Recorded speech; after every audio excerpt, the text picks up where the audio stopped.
Me alegro que estés aquí hoy. Hoy comenzamos una nueva serie.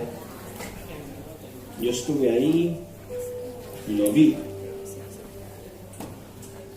Es una serie basada, que está demasiado alto, es una serie basada en las 7 señales que vemos en el Evangelio según San Juan.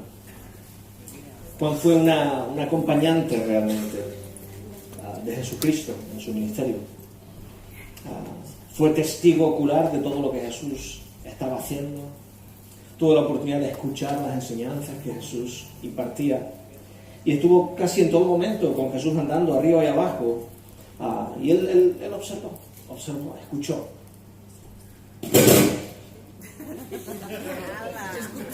Habla.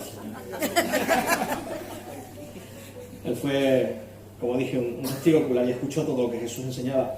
Y vamos a hacer un viaje un poco durante algunas semanas para ver todas estas señales que se ven en el Evangelio. Son solamente 7, hablaremos de todas ellas.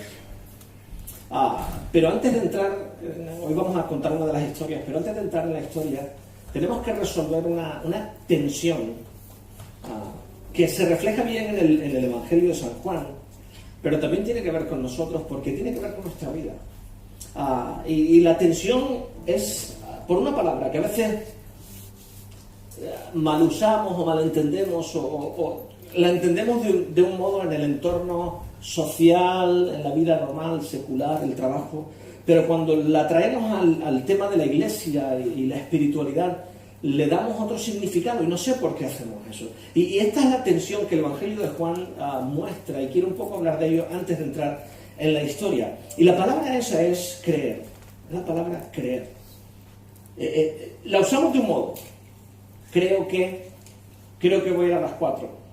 Yo creo que estaré allí a las 5. Yo creo lo que él me dijo. O sea, lo usamos a diario como una cosa bastante normal. En un sentido, nosotros basamos lo que creemos en 2 cosas. Lo basamos primero en la evidencia. Entonces, yo creo lo que he visto. He leído algo que me demuestra que. Alguien me ha contado un testimonio, él estaba allí cuando sucedió y me contó que esto fue lo que sucedió. Entonces hay ciertas evidencias y creemos las evidencias por las pruebas que se presentan, por los testimonios de la gente que estuvo ahí, que escucharon, que vieron, que participaron en algo así. Entonces hay evidencias ahí y nosotros creemos basados en las evidencias, pero también creemos basados en el mensajero, en la confianza que tenemos en el mensajero. Por ejemplo, nos pasaba de niños que íbamos a la escuela. Llegas a la escuela y el maestro te dice: oye, ¿sabes que 8 por 8 son 64? ¿Y por qué? ¿Quién dice que son 64 no son 50? Pero él es el maestro. Hay una confianza depositada en él porque tú sabes que él tiene ciertos conocimientos que tú no tienes y él está impartiendo esos conocimientos contigo, pero tú no ibas a casa y decías: mamá, el profesor me dijo que 8 por 8 son 64. Yo no estoy tan seguro de que sea 64, lo mejor es otro número. Vamos a hacer una cosa, mamá, ponme 64 galletas de príncipe de Bequelar en la mesa. 8 por 8, yo me las voy comiendo y las voy contando. Tú le decías: anda que eres listo, tú. 8 por 8 son 64. No haces este tipo de cosas porque tú das por sentado que hay una confianza en el mensajero. Entonces por un lado creemos basados en evidencia, por otro lado creemos basados en la palabra de la persona que nos está compartiendo algo. Pero cuando llegamos a la vida cristiana, en la iglesia nos dicen: tú tienes que creer, ¿por qué? Porque sí. No, tú tienes que creer en Dios, ¿por qué? Porque sí. Porque lo digo yo, porque existe. Porque lo puedes probar. No estoy tan seguro que lo pueda probar, pero tienes que creer porque sí. O estamos pasando por una situación difícil y nos dicen: no, tú cree, que creas. Es que no te pasa porque no crees. Si creyeras, entonces le damos un significado totalmente distinto al que usaríamos en nuestro entorno social del día a día. Y a veces nos han impulsado desde jovencitos, desde niños, a decir: tú tienes que creer simplemente porque tienes que creer. Y esto crea una tensión. Y la tensión se ve perfectamente en el Evangelio de San Juan. Porque nos han dicho que tenemos que creer, pero les ha faltado decirnos ¿por qué tenemos que creer? Vale, tú me dices que crees en Jesús, pero ¿por qué? Bueno, porque sí. O nuestra respuesta estándar es: porque la Biblia lo dice. Vale, esos siglos atrás era suficiente, porque había un significado, un entorno, un respeto al libro sagrado, que como tú dijeras, la Biblia lo dice, todo el mundo hacía firme. Hoy en día tú le dices a la gente, tienes que creer, ¿por qué? Porque la Biblia dice, ¿y quién escribió la Biblia? ¿Y cómo sé yo que la Biblia es verdad? Y todo se pone en duda. Entonces, no es suficiente decir simplemente, tienes que creer porque sí. Y nos enseñaron a creer, en nuestra generación, nos enseñaron a creer sin decirnos realmente, ¿vale? ¿Por qué tenemos que creer? Y entonces en nuestro andar, en nuestra vida, pasan los años, y nos llega una información a la mesa que es distinta, que quizá representa un conflicto con aquello que nos habían enseñado, y de repente crea una tensión entre nosotros, es que me dijeron que tenía que creer, pero ahora me traen unas evidencias o me traen unos comentarios o lo que sea, y yo no sé qué hacer con esta situación. Esta tensión se crea en nosotros, pero esa tensión se refleja en el Evangelio, y Juan la trata de una forma directa. De hecho, si Juan estuviera aquí y escuchara la conversación entre, yo que sé, un creyente y un no creyente, y el creyente le dice al no creyente, no, pero tú tienes que creer, tú cree que verás que las cosas te van a salir bien. Seguramente Juan, que estaría en medio, diría, eso es lo mejor que se te ocurre decirle, eso es lo mejor que tienes para ofrecer, decirle que crea. Y quizás Juan diría, es una locura pedirle a alguien que siga a Jesús sin darle evidencias o razones por las cuales tendría que seguirle. Y seguramente Juan sería tan atrevido como para mirar al no creyente y le diría, ¿sabes qué? Ni se te ocurra seguir, aciégate de ese modo. Porque ni siquiera, te diría Juan, ni siquiera yo lo hice de ese modo. Él te advertiría de que no siguieras simplemente a ciegas. Cualquier religión que te dice que dejes tu cerebro en la entrada es un peligro. Pero el cristianismo tampoco es así. El cristianismo no te pide que dejes tu cerebro en la entrada y dice, es que todo es por fe, cree y ya está. No. En el cristianismo hay evidencias. El cristianismo es una fe razonable.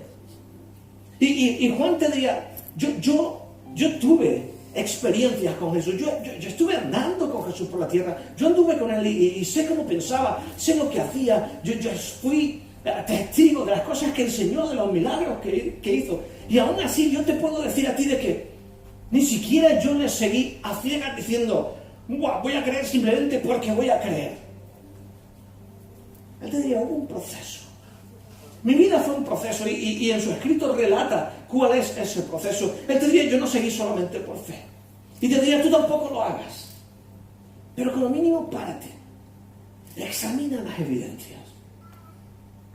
Juan no se levantó un día y dejó el negocio de su padre, de la pesca, y dijo, pues me voy detrás de este rabí simplemente porque sí, y voy a creer. No fue así tan fácilmente. Él estuvo en un proceso en el que él vio lo que Jesús hacía. Y ese experimentar, el estar en la presencia de Jesús viendo, fue alimentando algo en él, y lo veremos dentro de un poco. Él había estado presente en los momentos más cruciales de la vida de Jesús, los momentos cruciales del ministerio de Jesús, cuando multiplica los panes y los peces, cuando anduvo sobre el lago, cuando hizo tantos milagros. Él estaba cerca, al lado de Jesús. Él estaba absorbiendo, era parte directa de la experiencia.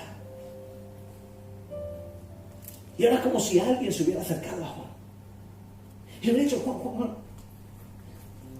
tío, todas las cosas que tú nos has contado, todas las cosas que sabes, todas estas historias, todas estas experiencias que has tenido con Jesús, lo que le dices a los otros discípulos, y vas por las casas contando, y la gente se queda maravillada. Yo mismo me quedo maravillado de las cosas que sabes, las cosas que tienes que compartir de tu experiencia. Deberías escribirlas, Juan.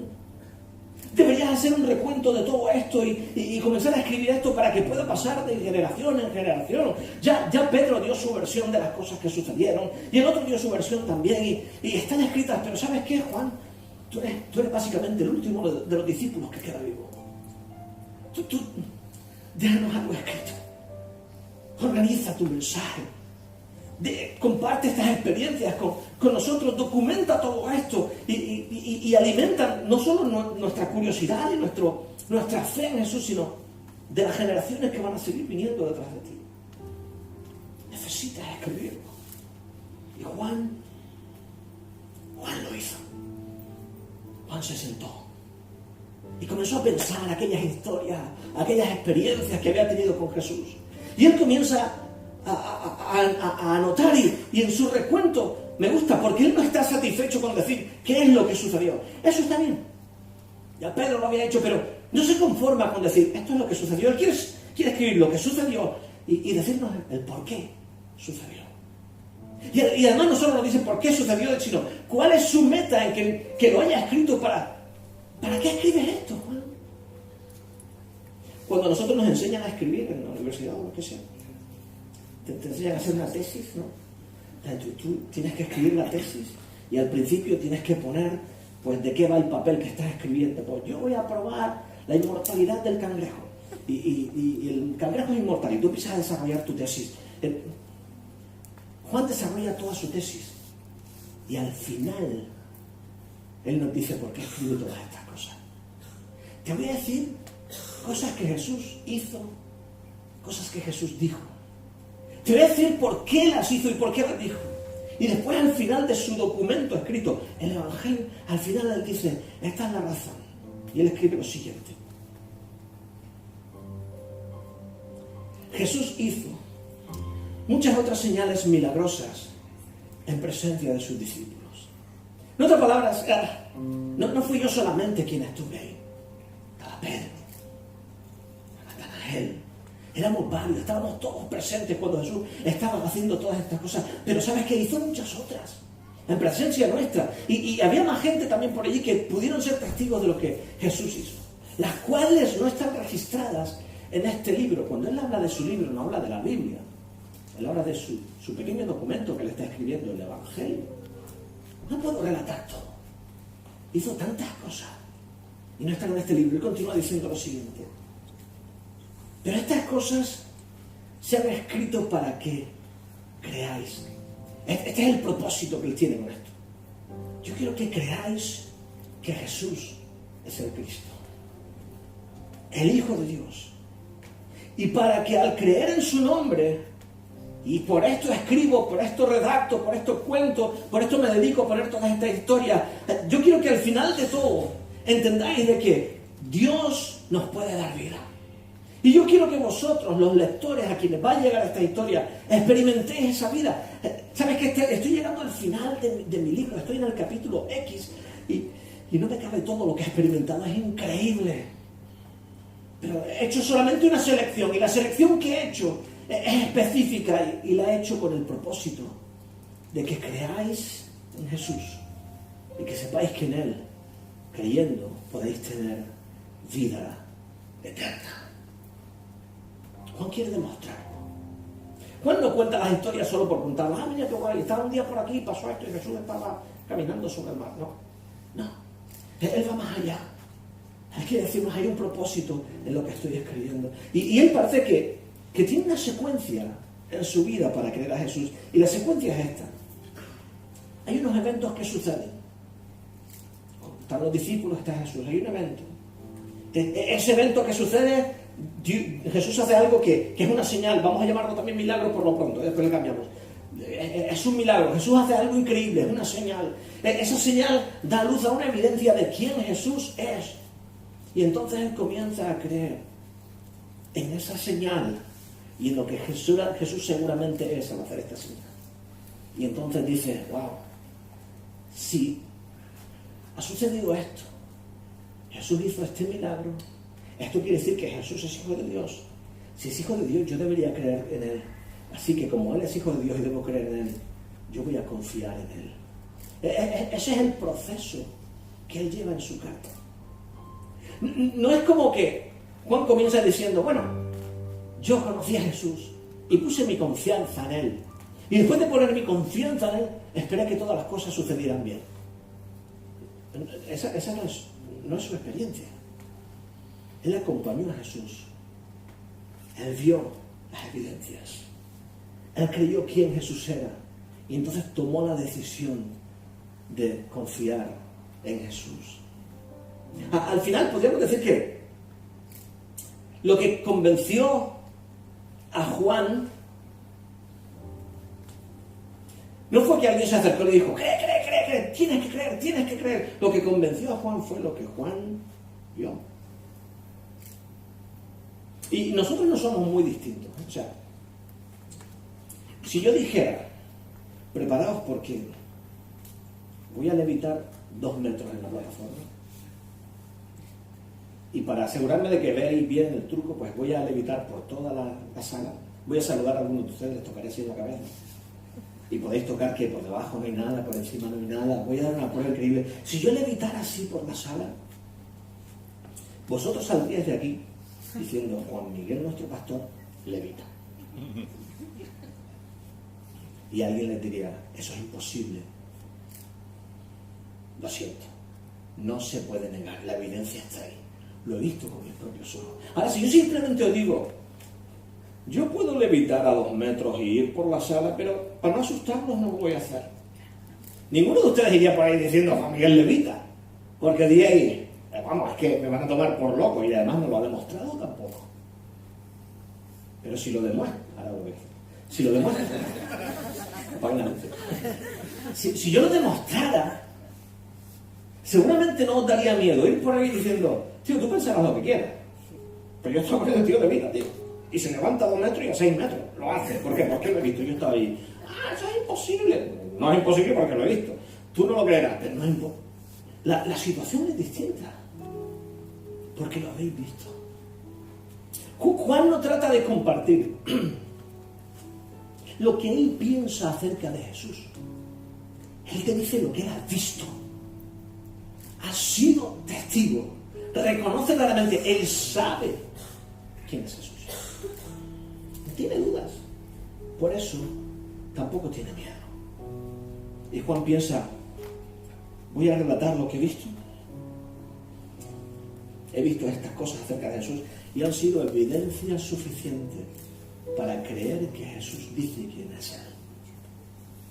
Y espero, Él dice, espero que al leer estas cosas, estas historias, estas señales, sirva de evidencia para vosotros también, para que sepáis que Jesús es quien dice ser. Entonces Él escribe y organiza su libro, el Evangelio, y hace 7 señales en su libro.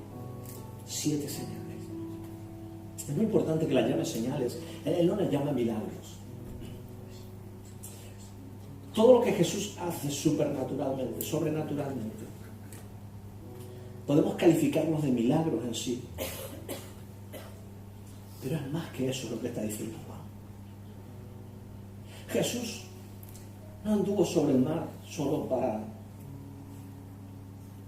demostrar que era más que nadie, para echársela como un fanfarrón. Jesús no sanó al cielo solamente por decir, bueno, para que tengas vista. Detrás de cada sanidad, cada cosa que hay en el Nuevo Testamento, cada sanidad está apuntando otra vez, cada milagro está apuntando otra vez a quién es la persona de Jesús. Cada milagro nos dice algo de quién es Jesús. Y Juan dice, yo he puesto 7 señales, sí, hay 7 milagros ahí, pero es que son señales porque cada una de estas cosas que os voy a compartir, lo importante no es el milagro, lo importante es lo que el milagro nos está diciendo acerca de la persona que ha hecho el milagro. Así que él dice, no son solo milagros, son señales, es algo más, apunta a algo mucho más grande. ¿Quién era Jesús? Y está bien que lo haya dicho porque es fácil para nosotros enamorarnos de los milagros, sobre todo cuando necesitamos uno. Es muy fácil. Y Juan dice, no deseas tanto el milagro. Desea conocer al que hace, al que es capaz de hacer estos milagros. Esa es la verdadera cosa. Buscar la identidad de Jesús dentro de cada señal que hay en las historias. Y vamos a entrar hoy en la primera historia. La voy a relatar muy rápido. Tan rápido que no puedo. Ya sabes cómo soy. La primera señal de la que habla Juan es la siguiente. El agua en vino. Esta historia casi todo el mundo la conoce, es muy bien conocida.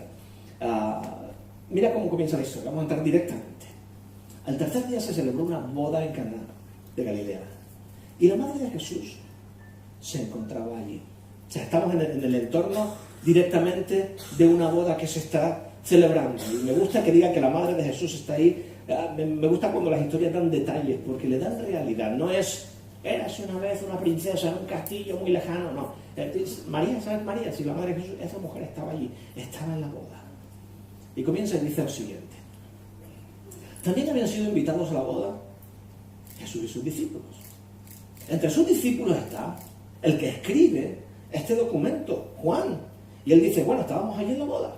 Estábamos Pedro, todos los demás, estábamos sentados, estaba Jesús con nosotros, estábamos un banquete increíble, una comida increíble, fue genial, las bodas solían durar muchísimos días y aparte de los días comían, pero un montón y bebían un montón también. Eran eventos normalmente bastante caros. Y dice, pero de repente sucede en la boda lo que para ellos sería una catástrofe. Creo que quizá nosotros no lo catalogaríamos de catástrofe, pero un problemón, tío, porque si tú estuvieras celebrando una boda de tu hijo, o lo que sea, o tu propia boda, y de repente has invitado, yo que sé, a 100 personas y tienes comida para 40, se te crea un problema. Si invitas a 100 personas y solamente 20 pueden pasar en la capilla, se te crea un problema.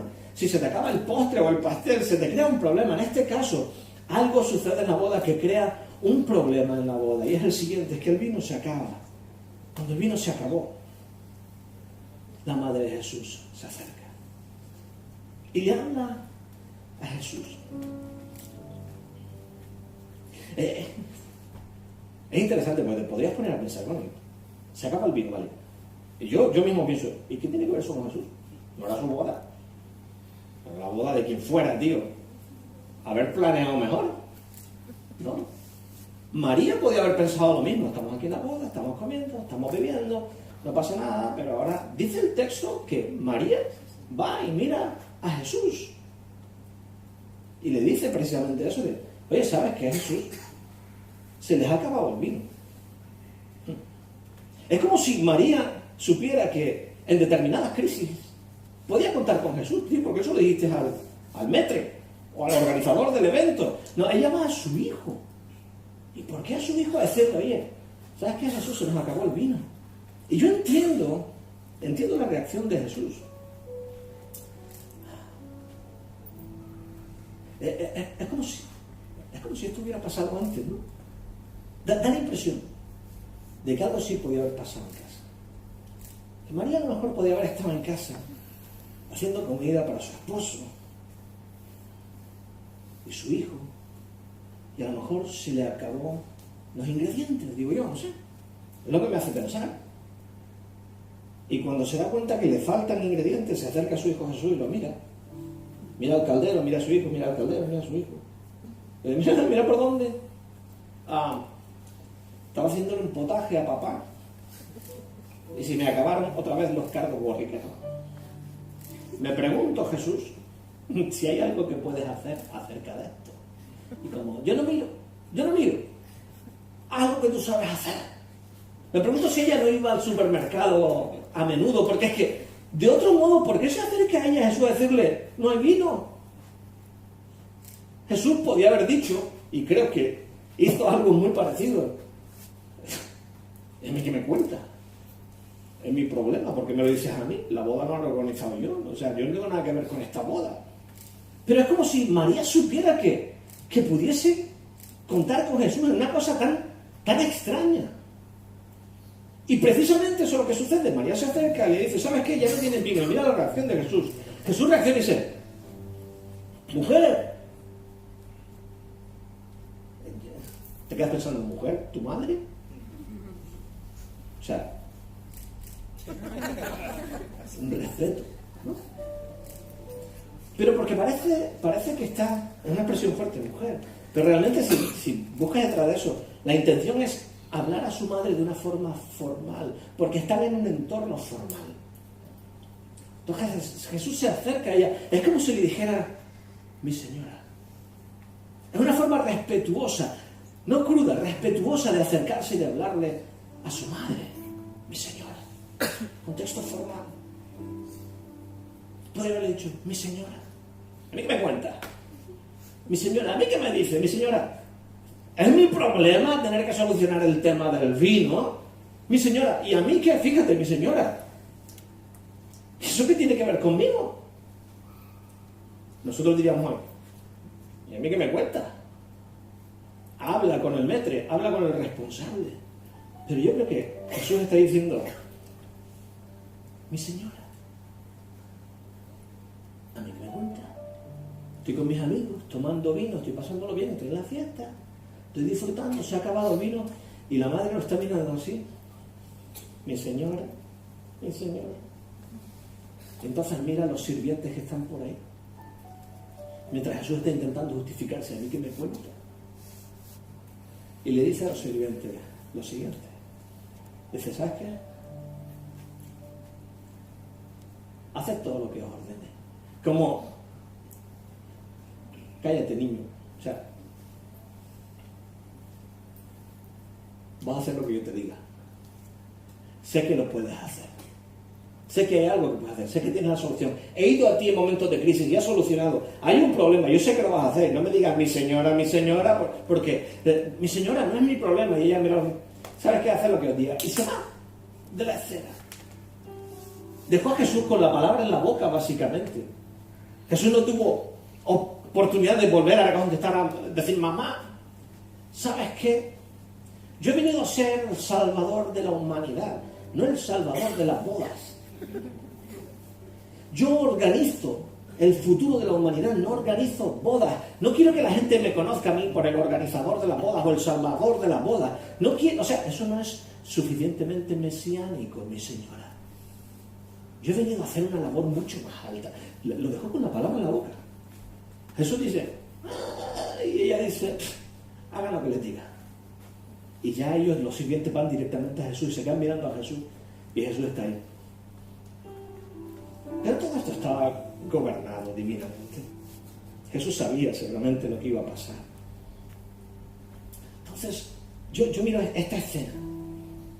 Y cuando pienso en este milagro, pienso, Jesús no podía haber hecho otro milagro más espectacular, más significativo, algo distinto, porque este milagro, sinceramente, si lo piensas, parece un milagro aleatorio. Tenemos varios de sanidad, varios de multiplicación, varios de no sé qué. Podemos casi coger conjuntos de milagros y clasificarlos, pero el de la boda de Caná no sabemos qué hacer con él. Es como si fuera algo muy extraño, muy aleatorio. Y dices, ¿por qué hizo este milagro? Y seguramente Juan está ahí observando todo lo que está sucediendo al lado de Jesús. Y él no entiende tampoco muy bien lo que está sucediendo. Pero años más tarde, cuando le dicen, oye Juan, deberías empezar a redactar estas historias. Y él se siente y dice, vale, voy a hacerlo para la generación que viene. Y comienza a redactar la historia. Cuando empieza a redactar lo de la historia de la boda de Caná, de repente es como si se le iluminara la imaginación y dijera, no lo vi en su momento. Pero este milagro era el milagro perfecto para inaugurar la venida de Jesucristo, inaugurar el ministerio de Jesucristo. Era tan significativo. Es curioso que no lo vi cuando estaba en la boda, no me di cuenta cuando estaba en la boda, no me percaté del significado, y hablaremos del significado dentro de un momento. No me percaté, pero ahora que me siento, me pongo a escribirlo, me doy cuenta que lo que había detrás de todo esto era una señal de quién era Jesús, una enseñanza sutil pero poderosa. Los invitados en la boda no se están enterando de nada de lo que significa esta señal, este milagro. Pero Juan ahora, años más tarde, sí lo sabía. Esta familia con la que están hace lo siguiente. Y hay 6 tinajas de piedra donde están haciendo la boda, de las que usan los judíos en sus ceremonias de purificación. Y en cada una de ellas había 100 litros. Una tinaja de 100 litros. Eso es grande, ¿eh? Esta boda se está celebrando en un sitio con gente pudiente, gente que tiene una buena posición. Y según la ley judía, para muchos ritos tenían que lavarse las manos para la purificación. Para comer, para hacer ciertas cosas, tenías que lavarse las manos. Y dependiendo de lo que ibas a hacer después de lavarte las manos, tenías que dejar el agua correr hasta los codos, no tocar nada. Había un montón de ritos que tenían que ver con esto. Y estas tinajas eran para el agua de la purificación. No se nos dice directamente ahí si las tinajas están vacías o llenas. Luego va a decir que Jesús que las llena, o sea que algo de cantidad de agua podrían tener o no, no lo sabemos, pero Jesús, porque va a hacer el milagro, les pide que las llenen del todo. ¿Y qué está significando esto? Las tinajas de agua, las tinajas junto con agua, eran iconos, representaban, ilustraban el pacto que Dios había hecho con Israel. Y ese pacto incluía ceremonias de lavamiento. Ese pacto incluía agua. Ese pacto incluía la ceremonia, que era un rito, y el rito había que hacerlo, y año tras año tras año tenían que volver a lavarse las manos y continuar con sus ritos una vez tras otra, porque el rito nunca era de una vez y para siempre. Estas tinajas y el agua representaban la ley que Dios había dado, la tradición que los judíos habían guardado durante tantos años, y ahora Jesús viene y va a hacer un milagro con estas tinajas y con este agua, y va a decir: de aquí en adelante ya no hay más rito, ya no hay más agua, ya no hay más necesidad para la purificación diaria, no tenemos por qué estar manteniendo ya el sacrificio, el sistema sacrificial de animales. Dentro de poco, Jesús viene y dice: dentro de poco habrá un cambio tal que ya no hará falta lavarse las manos, ya no hará falta ir con los ritos. De repente el pacto anterior simplemente ha preparado el camino para el pacto nuevo que viene, y en el pacto nuevo que viene todas estas cosas pasarán. No llenen simplemente las tinajas de agua y nos lavemos las manos, voy a hacer algo distinto.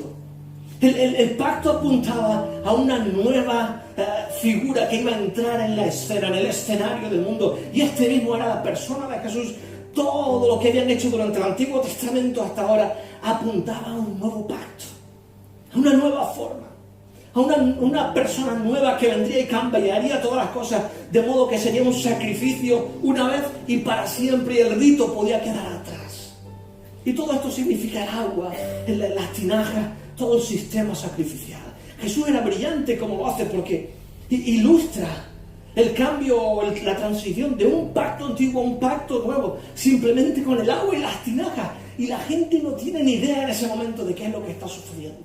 Pero Juan ahora está escribiendo y dice: caramba, tío, es que no hubiera sido igual si hubiera sanado al ciego o al cojo, o si hubiese hecho cualquier otra cosa. Esto representa exactamente todas nuestras tradiciones, nuestros años, nuestros entornos, nuestras leyes. Y ahora Jesús va a hacer algo totalmente distinto. Era sutil la enseñanza, pero era increíble. El antiguo pacto, está diciendo Jesús, está llegando a su final, porque estamos a punto de comenzar una nueva era conmigo como líder.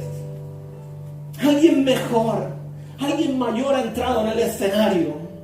Por eso digo que lo que Juan cuenta no son solo milagros, son milagros que apuntan a algo. Son señales, él las cataloga como señales. Tinajas de piedra, 6, con 100 litros. Jesús dijo a los sirvientes: llenad las tinajas de agua. Yo no sé si estaban vacías o estaban a mitad, no sé cómo estaban. Seguramente muchos se lavaron las manos en la boda, seguramente. Pero ahora dice: ¿sabes qué? Coge las tinajas esas, que representan todo esto, llénalas de agua. Y las llenaron hasta el borde mismo. Y continúa el texto y dice: ahora sacad un poco y llevadlo al encargado del banquete.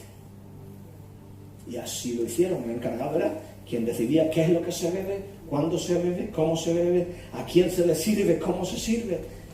Y dice lo siguiente: el encargado del banquete probó el agua convertida en vino. Fíjate, Juan no nos explica cómo sucedió el milagro. No nos explica en qué momento sucede el milagro. ¿Cuándo es que sucede? Él llena la tinaja de agua hasta arriba y Jesús simplemente dice: coged el vaso. ¿Fue cuando la llenaron? ¿Fue cuando metieron el vaso para llevárselo al encargado? ¿O fue en el camino que se convirtió de repente?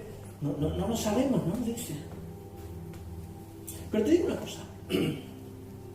Muchos de nosotros a veces queremos un milagro de parte de Dios. Y Dios está dispuesto a hacer algo por nosotros. Pero Él involucró a la gente en el milagro. Vale, ¿qué es la necesidad que tenéis? Bueno, necesitamos vino. Ok, pero no lo voy a hacer solo. Coged las tinajas estas, llenadlas de agua, y cuando lo hagáis se las lleváis. Yo pienso que la gente que está llenando las tinajas está viendo salir, yo sé, la manguera o lo que sea. Es agua, tío, es agua. Y están mirando dentro y dicen: es agua, es agua. ¿Cuándo se convierte en vino? No lo sabemos, pero del mismo modo te digo que a veces tú y yo necesitamos un milagro y Dios nos invita a participar en ello. Y Dios dice, ¿sabes qué? Sé obediente, tío. Tú quieres un milagro, yo estoy velando por tu necesidad. Yo sé lo que necesitas mejor que tú, lo sé. Así que, por favor, te voy a dar ciertas instrucciones y haz esto. Y tú verás que algo va a suceder. ¿Cuándo? No te lo voy a decir. En el camino en que tú estás haciendo tu acto de obediencia. Porque podrían haberse quejado los sirvientes y decir, bueno, ya hasta ahora como llenando las tinajas de agua, después hay que cargar las tinajas que pesan 100 kilos, tío, las tinajas estas y no sé qué, para llenarlas de agua, ¿qué va a hacer este tío? Echar ahí azúcar y no sé. Podrían haberse quejado e inventarse 1000 cosas para decir, no, yo no lo voy a hacer, tío, déjate rollo. Pero ellos callados la boca.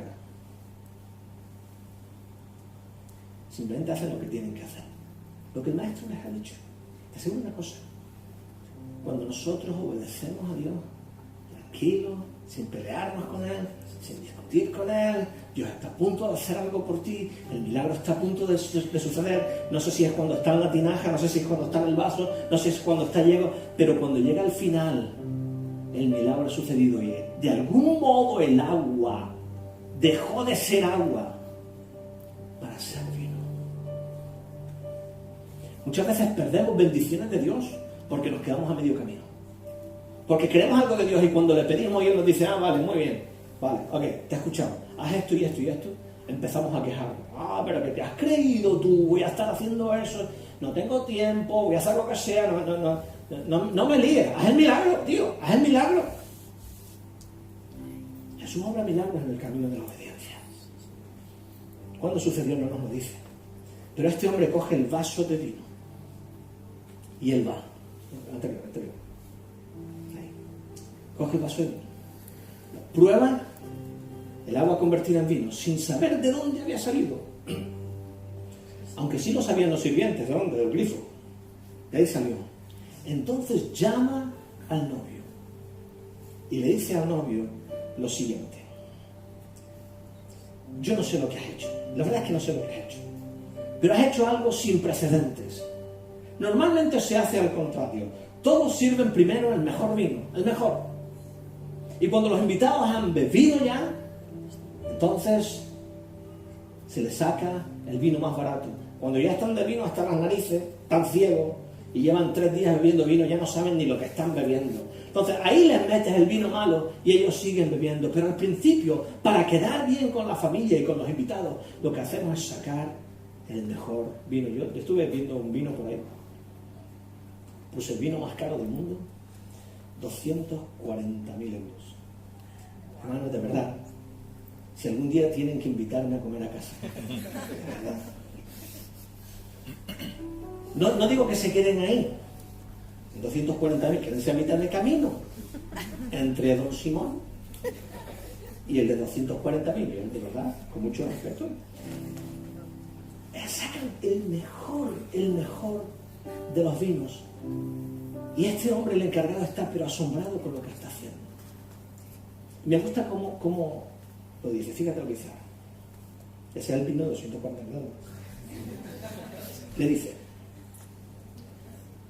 todo el mundo saca el vino primero, el bueno. Pero tú has guardado el mejor, hasta ahora.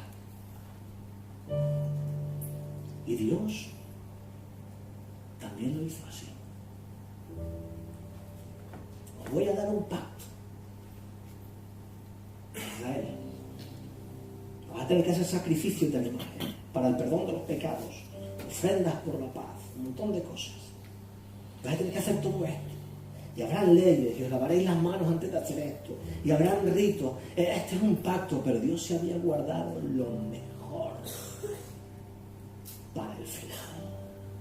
Y entonces al final del pacto llega la persona de Jesucristo en el escenario. Todo el escenario ya estaba preparado para que Jesús apareciera en la escena. Y cuando Juan el Bautista está en el río del Jordán y está diciendo aquí el Cordero de Dios que quita el pecado del mundo, ya hay contexto.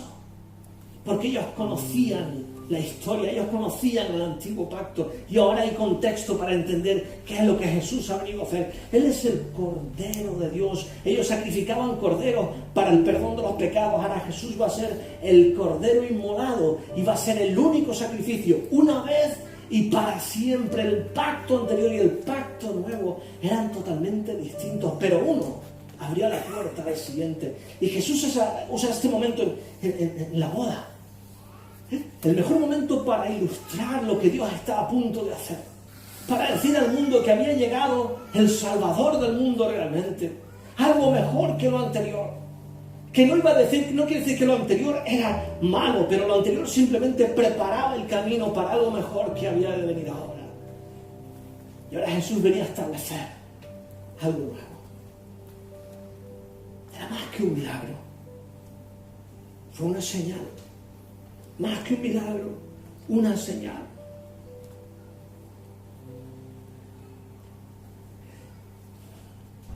La historia acaba así.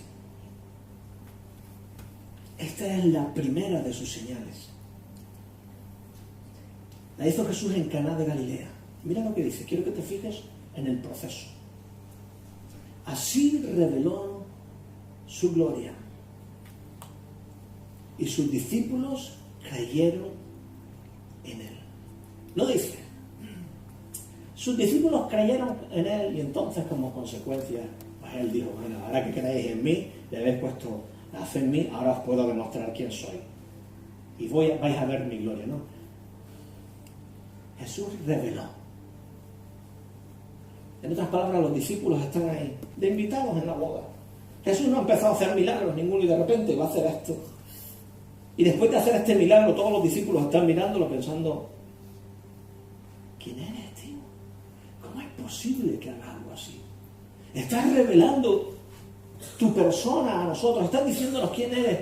Y esto nos levanta la curiosidad y nos hace pensar que quizás después de todo, tú eres el Mesías esperado. Quizás después de todo, tú eres de verdad el Hijo de Dios. Quizás tengo curiosidad, quiero seguir viendo, quiero seguir escuchando.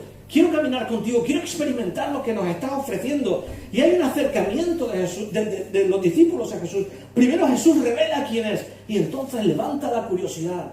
Y ellos comienzan a ver y decir, wow, tengo razones, tengo motivos para creer en la persona de Jesús.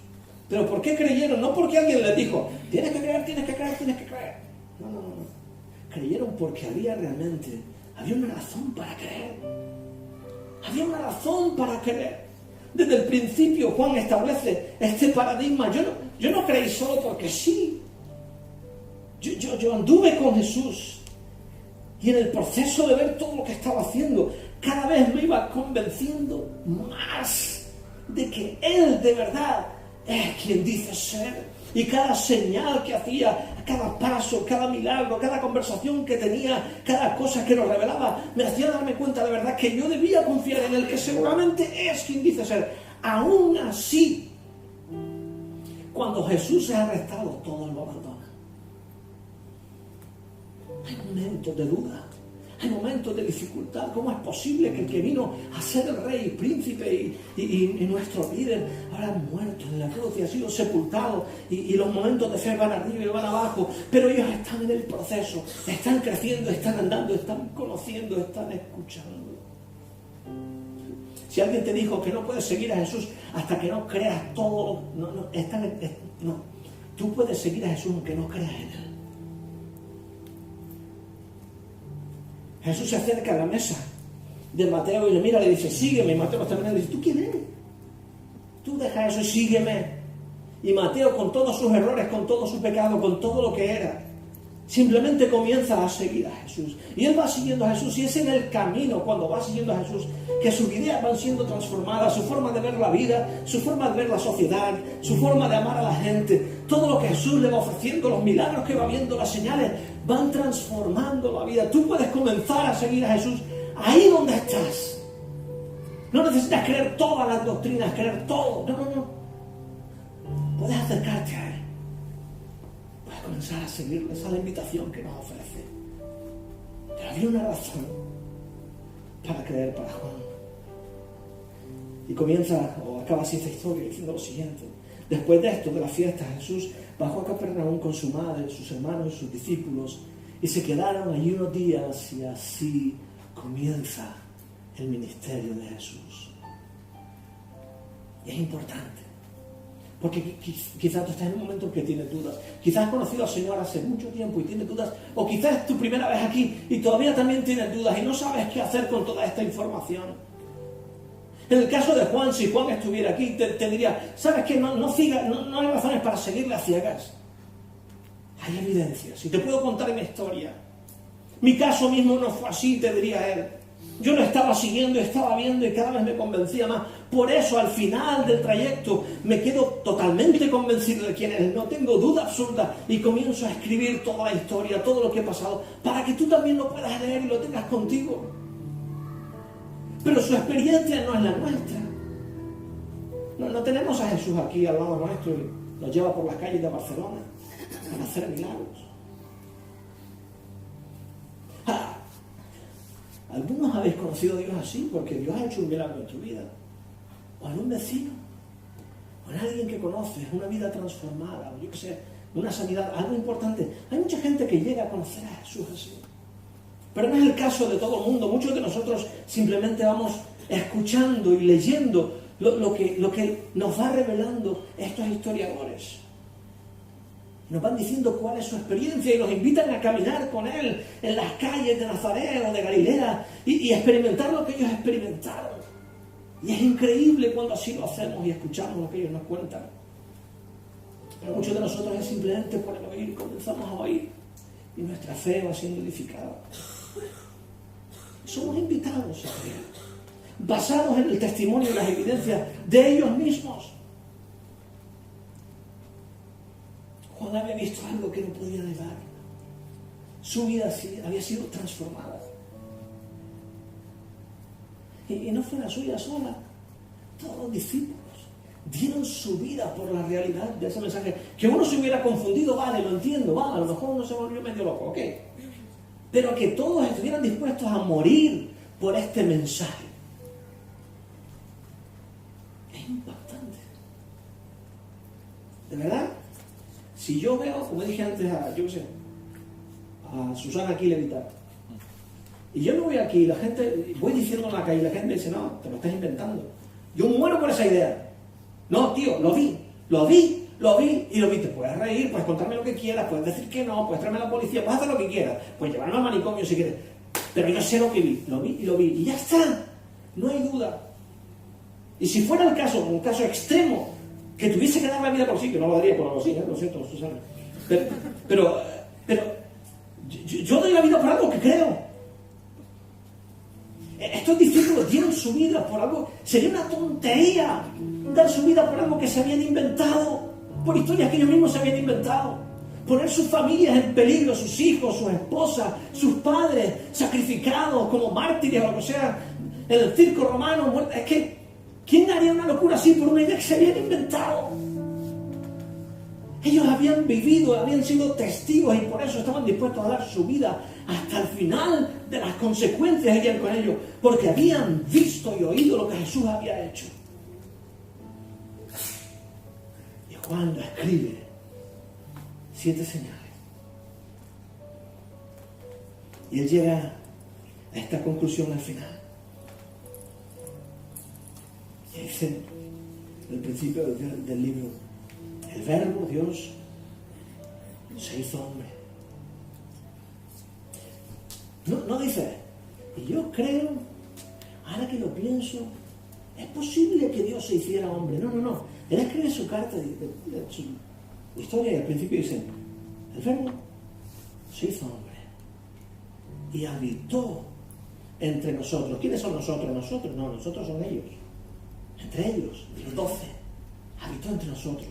Y hemos contemplado su gloria. La gloria que corresponde únicamente, porque no hay otra forma de explicar lo que sucedió con este hombre Jesús.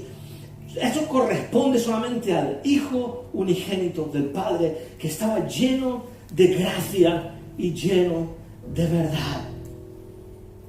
No me pidas que te lo explique. No me pidas que te dé detalles, te diría Juan.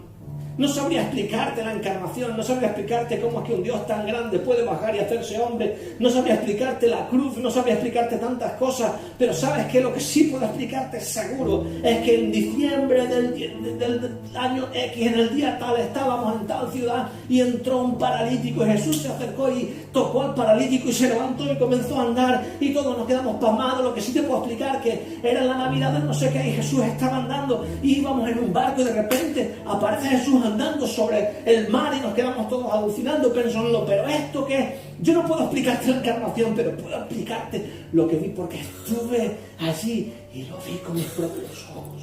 Y por eso lo redacto y como creo que era importante para mí, transformó mi vida, lo voy a escribir porque creo que es importante que tú lo sepas. Yo estuve y lo vi. ¿Y sabes qué? El propósito del que lo escribo es lo siguiente. Dice, estas cosas he escrito. Las escribo y las escribiría otra vez y 1000 veces más las escribiría. Las escribo para que creáis que Jesús es el Cristo. Yo estuve y yo lo vi. Él es el Hijo de Dios. Y la verdad es que si llegáis a la misma convicción, si andáis por mis mismos pasos, sabes que no fue llegar en un momento, sino tuve un proceso, tuve que creer poco a poco, pero al final del camino me di cuenta, este es el Hijo de Dios. Y creí en Él. Y si vosotros creéis en Él, también tendréis vida. Y a través de estas 7 semanas, no sé si puedo pasar ya, a través de estas 7 semanas que vamos a estar hablando de esto, esta es la meta. Que puedas ver lo que Juan escribe y creer en Jesús, no solo porque alguien te dijo cree, sino comenzar a creer en Jesús porque hay suficiente evidencia de que Él es quien dice ser. Juan lo presenció. Y tú no eres llamado a seguir a Jesús a ciegas.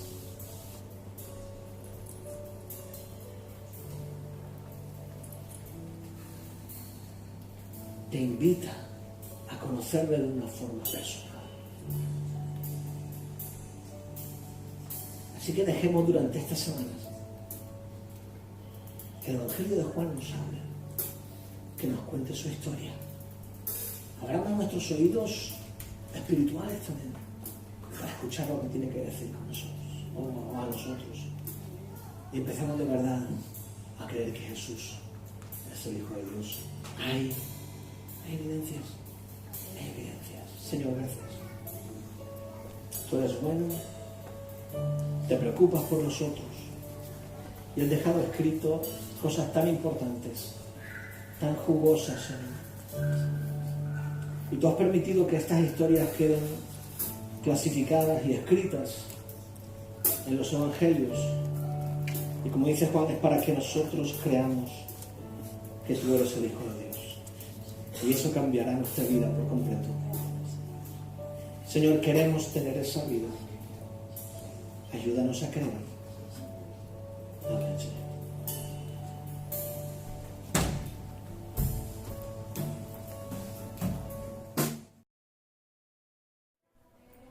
Bueno, espero que este mensaje haya sido de tanta bendición para ti como lo ha sido para mí. Y como ha explicado Juan Miguel en esta predicación, durante las siguientes semanas vamos a seguir viendo este tema de Yo estuve ahí y lo vi. Así que te animo a que no te pierdas ninguna de las sesiones.